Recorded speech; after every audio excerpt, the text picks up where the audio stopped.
So you've made a website for your business, and you know it could be better. But how? My name is Nathan. I've been a freelance website designer and developer for 12 years, and today I'm going to show you how to level up your website. Okay, so here's how this is going to work. I've asked a few business owners that I know to send me their websites. I'm going to go over 3 of them in this video. We're going to talk about things that work, things that don't work, how can they make things better? And you're going to be astonished how much of this just comes down to simple, obvious communication. Each website is only going to get 4 minutes. There's going to be a timer in the bottom left corner. You can watch me blow right past it. This isn't a complete website audit. This is just a look at what they can do better, and maybe you'll take something away from that too. First one, starting now. Okay, so the first website is Nuance Solutions. This is from my friend Lucas. Nuance Solutions is a project management consulting firm. First up, check this out. If I move my cursor around, the little stars, I don't know if you can see this with YouTube compression, but the stars in the page header move around as I move the cursor. This looks snazzy. They have book a call right there. Nice, easy call to action. They've got the clients that they serve just below in this carousel that's always spinning. I like that touch. And I really like the vibe. The purple is extremely modern. It looks very techy, like these guys understand technology and they know what they're talking about. Here's the problem though. When I look at this and I see project delivery experts, I don't know what that means. An execution partner for purpose-driven organizations doesn't really tell me what they do, it just tells me who they serve. So what I would do is I would just change the headline out. I would change the headline so that it says project management somewhere. This whole thing is fractional project management. So just say fractional project management, because that's the service. I think it helps with Google search. I think that's what you're going for with a headline, is you're making something that's searchable and findable when somebody goes looking for you. So if I scroll down the page, there's some examples here of strategies just to start. We help purpose-driven organizations get things done. I like that, but again, it doesn't mean much. Fractional project leadership doesn't sound quite like project management. System and tools implementation is close. Software project sounds like you make apps. I don't think you do, right?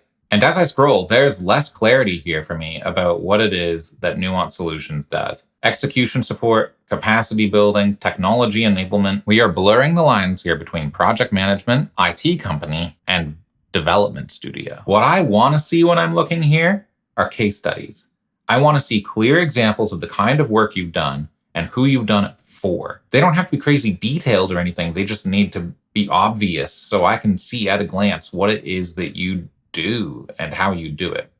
There are these testimonials towards the bottom, which is nice, except they rotate out. And I don't love the rotating testimonials. I think that this looks cool, but I think that people have to read really quick to get through them. I think that ultimately what you want is the ability for people to either see all of them at once or be able to click through at their own pace. Because as it is, this is a cool animation, but it's portraying your business. I also want to take a look at the About page. Statistically, after the homepage, the About page is the second most viewed page on most websites. The big issue that I have with this page isn't the content or the copy, and I'm sure that that could all be made better, but the big issue I have is the imagery. This photo here looks like it's a team photo, but if I scroll down on the page, that picture doesn't match any of these people. Is that picture a stock photo? If that's a stock photo, it needs to go. Like, if you're going to show me the people on your team, introduce me to them a little bit. Do some video highlights or something. Make it interesting and fun and engaging, but still show me who the team is. The other thing worth mentioning is this What We Do page, which is just a list of services. Every single one of these, I want to be able to click on them and learn a bit more. That would just get you some SEO juice for each of those keywords, and you might find more customers. On the other hand, as I scroll down that same services page, I get to this chunk that says the Nuance Advantage, and it is a clear example of what you should not do. What you want to do is explain at the simplest level what you do in a way that answers people's questions before they have them. What you don't want to do is resort to using industry jargon or saying something unclear or just talking for the sake of talking. Okay, the last thing I wanted to mention here is just the blog. It hasn't been updated since 2024, over a year ago. If you're going to have a blog of some sort, there needs to be a strategy behind it, because the minute that the blog looks dead, the whole company looks dead. So if you're going to have a blog, come up with a reason for the blog to exist and then use it. Overall though, Lucas, good job. I've seen worse. Keep going. I think the thing that you've probably noticed by now as I go through this is that I'm more worried about the content on the website than I am about the design. And that's the case for almost every website. If your content isn't right, it's a sign that the whole website isn't going to be right. You need to have your content in a good place because it's going to inform the design. And it informs the design because your content should capture who you are. And if you can't figure out the content, it's a sign you don't know who you are. And if you don't know who you are, you can't have a good design. The design does not make the company. The company is going to inform the design. Okay, this next website is from my friend, Francesca Watson. Francesca runs the Makery, which is a metalsmithing and jewelry making studio in Texas Hill Country. Francesca teaches hands-on classes, both in person and online, but her studio is incredible. It's seriously incredible. If you're in Texas, you should go check it out. It's pretty rad. And a big part of what makes her successful is that she's built a community around learning and creativity and craftsmanship. So her website helps you see what's happening in the studio and sign up for classes and things like that.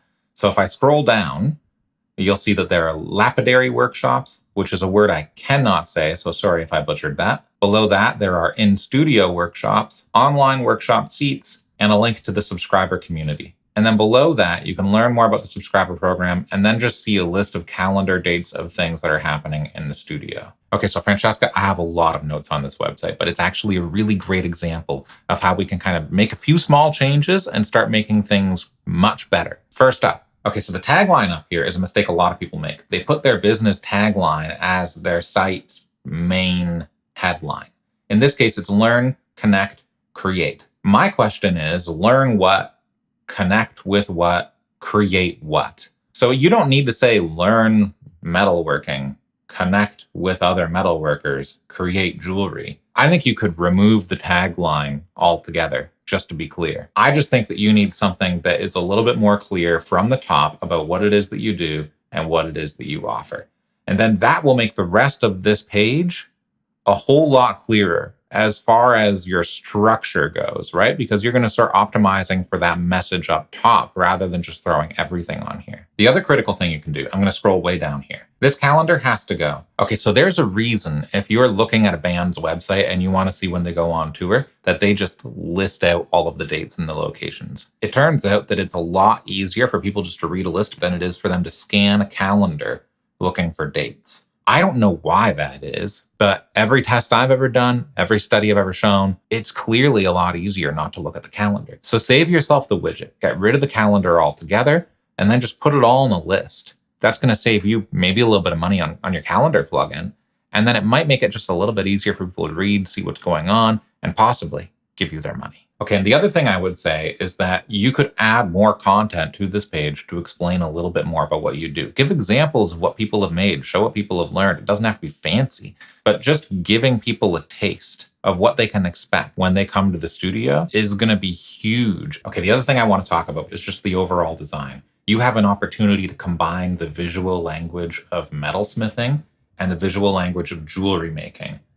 And I think if you were able to do that and bridge that gap and somehow bring them together, you would have something so unique and your whole message would be completely cohesive. And that's the trick. The trick with all good web design is to make it cohesive. It's not like a poster where it's just one piece of paper and it's done. It's a series of pages and all of them have to be connected together using the same design language. So if you can land on something where you've combined two things like metalsmithing and jewelry making, you can come up with a unique visual language that can really tie everything together. Like the rug and the Big Lebowski. We'll just tie the whole room together. Okay, the other thing I really want to talk about is the navigation.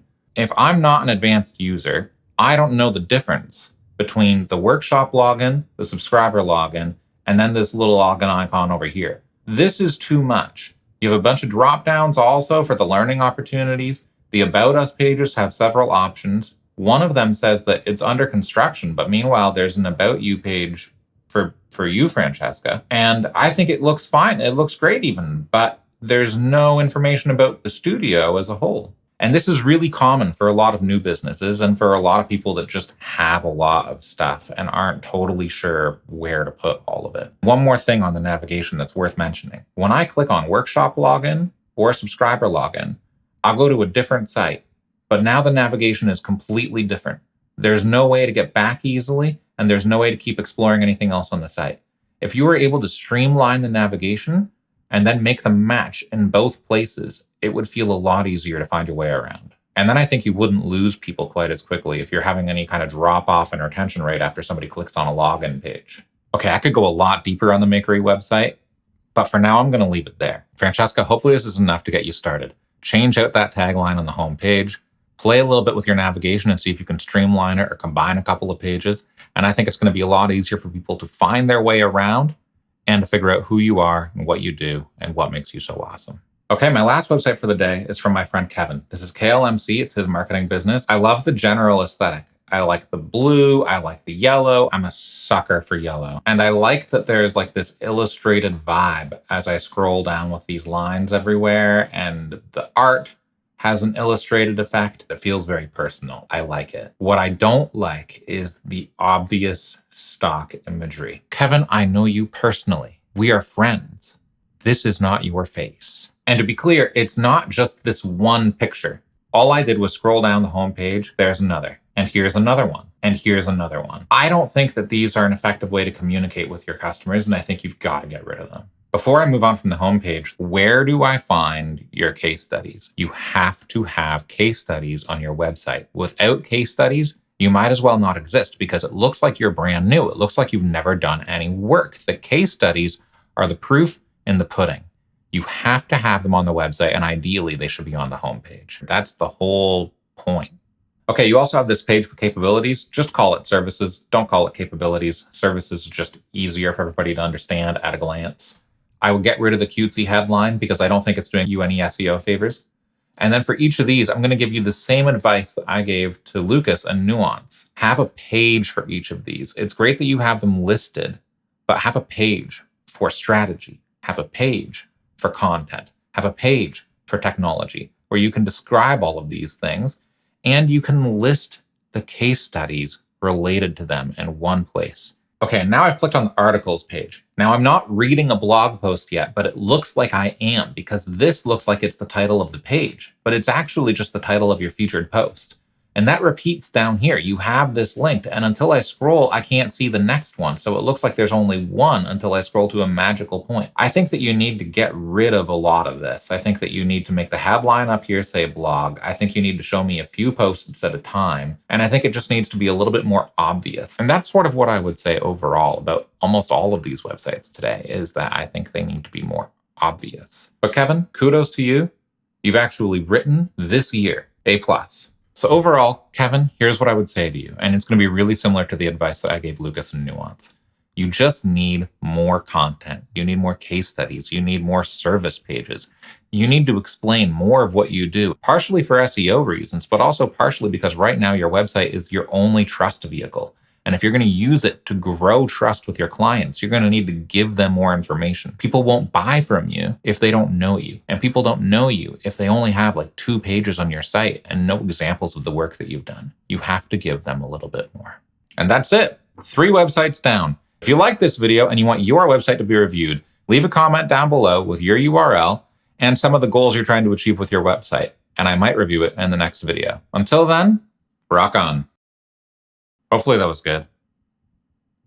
That was good, right?